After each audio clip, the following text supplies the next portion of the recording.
Ces derniers mois, dans cette grande enseigne culturelle parisienne, de plus en plus de clients se posent la question: pourquoi acheter un smartphone neuf quand il est possible de payer moins cher? C'est le cas de Cécile, 39 ans, qui ne veut plus de son vieux BlackBerry. Bonjour. Pourquoi je peux vous renseigner? Dites-moi tout. Écoutez, je voudrais avoir des renseignements concernant les iPhones. Et moi, je me pose aussi des questions sur les produits reconditionnés en particulier. D'accord, venez, je vais vous les présenter. Merci. Le reconditionné, c'est un smartphone d'occasion, mais entièrement rénové. Est-ce qu'on sait combien de temps il a été gardé? Là, on le sait. On peut vous donner un historique sur l'appareil, par exemple. On se base sur une utilisation qui a été d'1 an à peu près sur les produits. Et justement, est-ce qu'il y a une garantie? Là, vous allez avoir sur ce produit-là la garantie d'1 an. L'avantage, c'est que toute pièce défectueuse ou qui est obsolète, en termes d'obsolescence programmée, a été changée, a été traitée.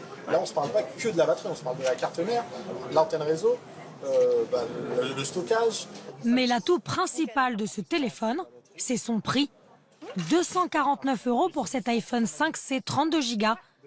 Une bonne affaire pour ce modèle, qui à sa sortie il y a 4 ans, coûtait près de 700 €. Si on a quelque chose qui à mon sens, est équilibré entre la qualité du produit et son prix, ça vaut le coup de le faire. De toute façon, je suis convaincue par tout ce qui est réutilisation de produits à titre personnel.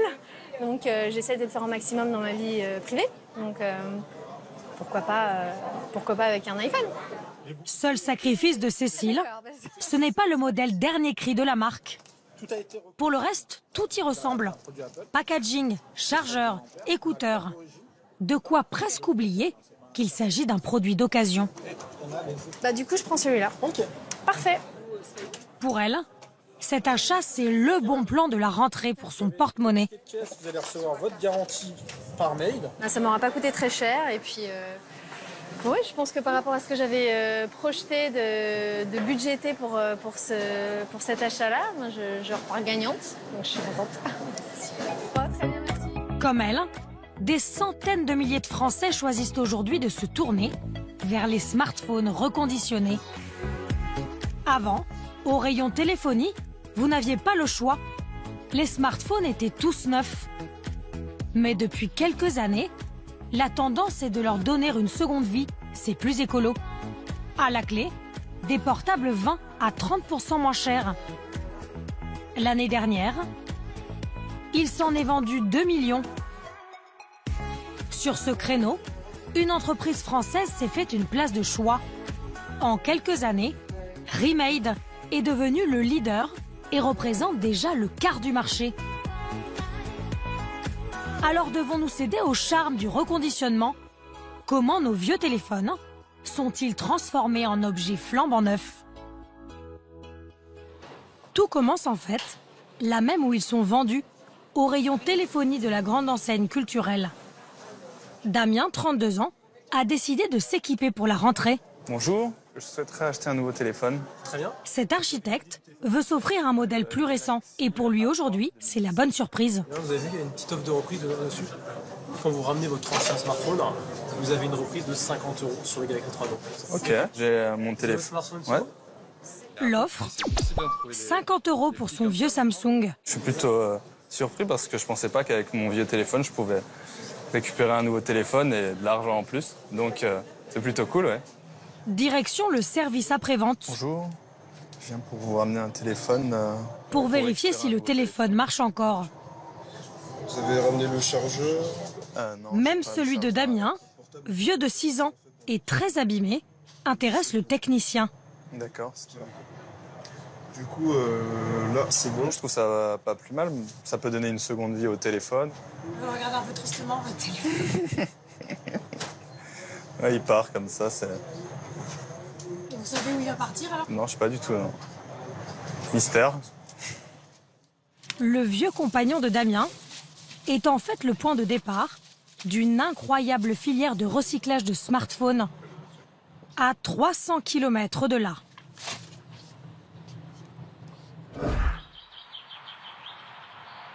Dans la baie du Mont-Saint-Michel, Mathieu Millet, le patron de Remade, c'est un peu le Steve Jobs du reconditionné. Tous les matins, c'est au volant de sa Tesla électrique qu'il gagne le siège de son entreprise. Et c'est logique de se balader dans une voiture comme ça quand on a une boîte comme la vôtre? C'est une voiture électrique qui roule, donc non polluante. Et c'est comme ma boîte, elle est non polluante et elle roule. À seulement 38 ans, Mathieu Millet est à la tête d'une entreprise à 131 millions d'euros de chiffre d'affaires. Allô? 400 employés. Salut Mathieu. Mais le business du Normand n'a pas toujours été si florissant. Merci. Avant, il faisait de la réparation de téléviseurs et de produits hi-fi. Mais en 2013, il est au bord du dépôt de bilan et doit se séparer d'une partie de ses salariés. Lors d'une nuit d'insomnie, il gamberge et trouve la solution: reconditionner des smartphones.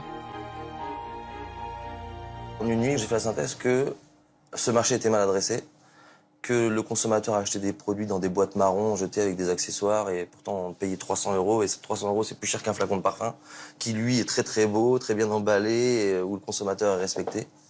Et je me suis dit, on va travailler tout ça. Donc on a tout vidé ici, on passait la rotolaveuse, c'était vide, et tout le monde me regardait comme un cinglé en me disant, qu'est-ce qu'il fait, le patron? Il a pété un plomb, il a viré tous les contrats. Et avec le recul, maintenant, je me dis, ouais, peut-être ça devait être violent pour eux. Depuis cette révélation nocturne, tout est allé très vite.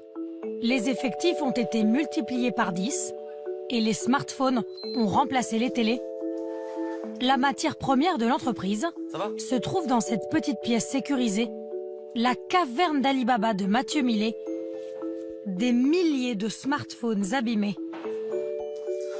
En fait, c'est des lots, on achète des produits complètement cassés, en fait. Et tout notre métier consiste à savoir refaire la face avant, savoir refaire toute la face arrière. L'objectif, c'est de vendre du comme neuf. On est des reconstructeurs. Chaque jour, il arrive des centaines de ces téléphones par camion. Salut! Bonjour. Ça va? T'as plein de colis. Tous ces cartons viennent de la grande distribution ou d'opérateurs téléphoniques T'en as pas d'autres? qui ont racheté à des particuliers leurs smartphones, comme celui de Damien, l'architecte parisien. 10. 3, 4, 5, 6, 7, 8, 9, 10. Ça marche. Sans appareil à réparer, pas de téléphone reconditionné. Alors acheter de tels lots, c'est un enjeu quotidien pour l'entreprise. Tiens, Christian. Tiens, viens voir. Cette mission a été confiée à Christian Laferrère. C'est le lot opérateur dont je t'ai parlé. Aujourd'hui, il a reçu une proposition de l'opérateur Free qu'il veut faire valider par le patron. Il y a environ 8000 produits. Comme tu vois, tu as une majorité d'iPhone. Beaucoup de 6 et beaucoup de 5S. Ouais, il y a beaucoup de 6, oui. Et le 6, il va être repositionné en septembre. Donc il faut faire vraiment attention, parce que le produit, il va descendre de 50 €. Mais si on veut avoir les autres, il faut prendre ceux-là aussi. Je sais pas. Ouais. Tous les modèles ne sont pas intéressants, On a eu ça. mais l'entreprise va quand même faire une offre. Et elle est prête à mettre le prix. C'est un lot à peut-être 150 000 €. Je dis des bêtises. Non, 1 million. 1 500 000 €, Ouais. pardon. Pour 8000 téléphones? Ouais. 1 500 000 €. Ouais. Et vous pensez qu'il peut vous rapporter combien alors ce lot après? Non, il faut qu'on fasse à peu près 1 million de marge dessus, mais avec en engageant à peu près 700 000 € de coûts. En clair, ces 8000 téléphones achetés à prix d'or pourraient rapporter près de 300 000 € à l'entreprise normande. Une belle marge qu'elle justifie par un savoir-faire industriel très pointu, démonter tous les éléments des smartphones usagés pour en faire des comme neufs. C'est le principe du reconditionné, façon remade.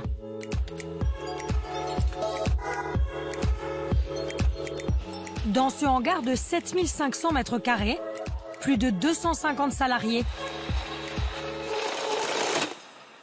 Première étape de leur travail, Voilà du téléphone à démonter. le démontage. Vis par vis, pièce par pièce, chaque téléphone est entièrement désossé, quel que soit son état. Les différents composants sont triés, Tiens Manuela. puis testés un par un à l'aide de cette drôle de machine. Test 1, 2, test 1, 2, test 1, 2. Qu'est-ce que vous faites là exactement? Alors là, je teste une caméra avant sur un téléphone rassemblé en fait en plusieurs parties. On déverrouille le téléphone comme si c'était un vrai et on va directement sur la caméra. Donc une photo de couleur et une photo sur un fond blanc et une petite vidéo. On regardera avec un petit haut-parleur qu'on pose ici pour voir si le son fonctionne. Donc là, j'ai tout testé. Ma pièce, je l'enlève et je la mets dans mon petit bac. OK. Et je fais ma petite croix pour dire que c'est OK. La caméra avant fonctionne. Elle pourra donc être réutilisée sur un nouveau téléphone. À quelques mètres de là, sur une autre ligne de démontage, c'est l'une des parties les plus minutieuses qui se joue. Laurence doit séparer l'écran tactile de la vitre de protection qui, elle, n'est jamais réutilisée pour des raisons d'hygiène. Je décolle l'écran de la partie qui va être traitée. Donc en la mettant sur une plaque qui chauffe à 80 degrés, qui ramollit la colle. Donc l'écran est dissocié. Et voici ce qui va être traité avec un petit restant de colle et une couche qu'on va retirer sur cet appareil-ci. C'est une étape assez délicate et précise, parce que si je m'arrête avec ma lame, je brûle la dalle. Donc on a enlevé le polariseur, c'est ce qui donne la lumière sur l'écran. Tous nos gestes, il faut les faire le plus minutieusement possible, parce qu'à chaque étape, on peut abîmer un morceau de l'écran, et ce qui fait que ça ne peut plus être traité après pour être monté sur un portable. Donc il faut être vraiment très précis, oui, c'est un peu un travail d'horloger en fait. À environ 10 € pièce, l'écran tactile est l'une des parties les plus chères d'un smartphone. Pour être rentable, il faut absolument le récupérer. Mais dans le reconditionnement, une autre pièce retient toute l'attention de Marc, le directeur de la production. Bonjour, comment ça va? Bonjour, ça va? Bon. On en est où sur le test des batteries de 5S? 40% à peu près aujourd'hui de bon. 40%? Bon, c'est pas mal. Finalement, c'est pas un si mauvais lot que ça. Une batterie d'iPhone 5S a une durée de vie d'environ 1000 cycles de charge et de décharge. Comme Remade garantit ses produits 1 an, l'entreprise les trie selon des critères très précis. Donc on va remonter une batterie dans un téléphone, on doit s'assurer qu'elle ait une longue durée de vie. Et donc on a des testeurs ici qui nous permettent de détecter et de mesurer le nombre de cycles de charge et de décharge qu'elle a déjà eu et de rejeter ou d'accepter une batterie pour la remonter dans un téléphone. Maximum autorisé, 500 cycles dans sa première vie. Celle-ci, qui affiche 713 cycles au compteur, ne pourra pas être réutilisée. Mais elle ne finira pas à la poubelle pour autant. Les métaux rares qu'elle contient vont être recyclés. Alors ici, c'est là qu'on stocke les batteries avant qu'elles repartent. Donc ça, c'est toutes des batteries qui sont qu'on ne peut pas récupérer et dont on va recycler le matériau. On va jusqu'au bout de la démarche, c'est-à-dire que on va essayer d'avoir l'empreinte en termes de matière et de carbone la plus limitée possible. Et donc on va réutiliser le maximum de pièces, le maximum de matière dans nos téléphones. Et les produits qu'on ne peut pas réutiliser, on va les faire recycler pour que les composants soient réutilisés eux-mêmes. Le lithium et le cobalt récupérés pourront ainsi être réutilisés dans de nouvelles batteries de voitures électriques, par exemple. Éviter au maximum les pertes afin d'être toujours plus rentable. Pour cela, l'entreprise investit chaque année près de 7 millions d'euros dans la R&D. Sa dernière innovation, la remise en état de la face arrière des iPhones, qui n'existait jusqu'ici qu'en Chine. Les pièces sont plongées dans ces bacs, remplis de soude caustique, décapées, polies, puis colorées à nouveau, prêtes à être réutilisées. Une fois retapés, tous les composants des iPhones partent ensuite vers les lignes de montage, comme un air d'atelier de Shanghai ou Shenzhen, à Poilé en Normandie. Chaque ouvrier ajoute une partie. Petit à petit, le smartphone prend forme. Il passe de main en main jusqu'au bout de la chaîne. Je contrôle le travail de ma voisine, je vérifie qu'il ne manque aucune pièce et je referme le téléphone. Il faut être vigilant. Vigilant et rapide, car le patron demande à chaque ligne de 12 employés de fabriquer 200 téléphones chaque jour. Tiens Emma, j'ai des produits finis, prêts à tester. Ils sont testés une dernière fois, puis envoyés à l'emballage. En moyenne, 2000 téléphones reconditionnés sortent d'ici par jour, prêts à être vendus en rayon ou sur Internet. Car pour les écouler, Mathieu Millet compte sur les géants du e-commerce. À Paris, il a rendez-vous chez l'un de ses partenaires, Price Minister, 1 million de clients. Bonjour, société Remail, nous avons rendez-vous. Au programme, Avec Mathieu. ils vont négocier avec l'entreprise le prix des téléphones à afficher sur le site internet pour la rentrée. Bienvenue. Merci. L'iPhone 8 va sortir dans quelques jours. Alors Mathieu Millet craint que ces anciens modèles ne deviennent ringards pour certains consommateurs, comme l'iPhone 6, qu'il vend aujourd'hui 399 € sur le site. Apple va sortir un produit qui va faire beaucoup de renouvellement, je pense. Et du coup, il y a beaucoup de 600 reprises. Et beaucoup de 600 reprises, ça va faire beaucoup de volume à reprendre. Et beaucoup de volume à reprendre, c'est une baisse du prix. Une baisse du prix d'achat. Et donc, je pense que le produit va être accompagné tout doucement de 399 à 349. Ok. Et après, là, je peux pas le prévoir avec fermeté et machin, mais nous, notre objectif, c'est de viser un 299, quoi, sur un produit Moi, je peux t'aider pour ça. Hein. Je peux t'aider pour ça. Parce qu'en gros, là, la commission qu'on a actuellement, je peux faire un effort sur la commission et la baisser drastiquement pour atteindre ce prix-là. Hein. Si Price Minister est prêt à un tel sacrifice, c'est que Remail lui rapporte gros. Plus d'une centaine de ventes chaque jour. Aujourd'hui, l'offre de Price Minister est faite on va dire, à 30% de téléphonie reconditionnée. C'est énorme. C'est énorme. C'est vraiment, c'est une chose où on ne peut pas se passer. On mise beaucoup nos développements pour faire en sorte de montrer au mieux les produits reconditionnés. C'est gagnant-gagnant. C'est un acteur mondial du e-commerce. Donc quand on propose des offres, ben on sait qu'on peut traverser les frontières chez eux. Et la mise en avant, la visibilité, c'est la vente. Et la vente, c'est l'achat du produit, la transformation. Donc c'est des salariés qui bossent et qui nous permettent d'aller encore vers la croissance, quoi. Aujourd'hui, cette croissance est si forte que Remail recrute à tour de bras. Déjà une centaine d'embauches depuis le début de l'année.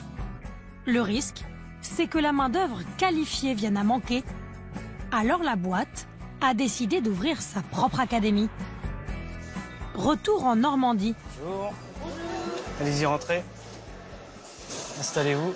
Ce matin, ces 10 apprentis débutent une formation au métier d'ouvrier du reconditionnement. Donc là, on va travailler sur le démontage d'un téléphone.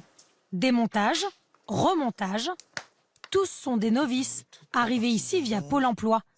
Comme Margot, 22 ans, qui vient juste de terminer un BTS tourisme. Je remets en fait le volume plus et moins. Et le vibreur pour le mode silencieux. C'est tout petit. Donc mes pièces sont bien mises, mais ça rentre pas. On a 11 semaines pour y arriver, donc on va apprendre à faire vite.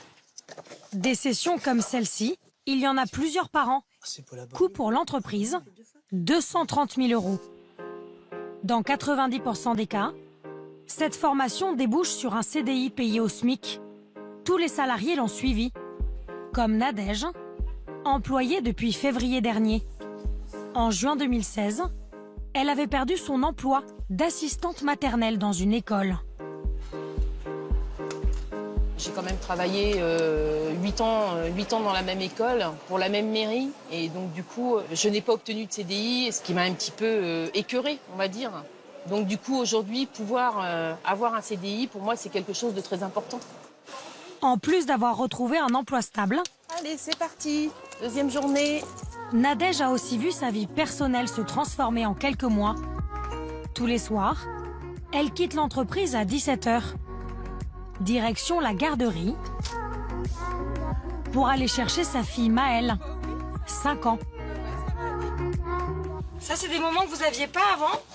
Bah non, par rapport à mon emploi du temps, non. C'est principalement mamie qui récupérait Maëlle, quoi. Donc c'est vrai qu'aujourd'hui, ben voilà, je suis contente de pouvoir récupérer ma petite fille à l'école. Ta grande sœur est rentrée. En à peine 1 an, c'est un peu comme si la vie de Nadège, elle aussi, avait été reconditionnée.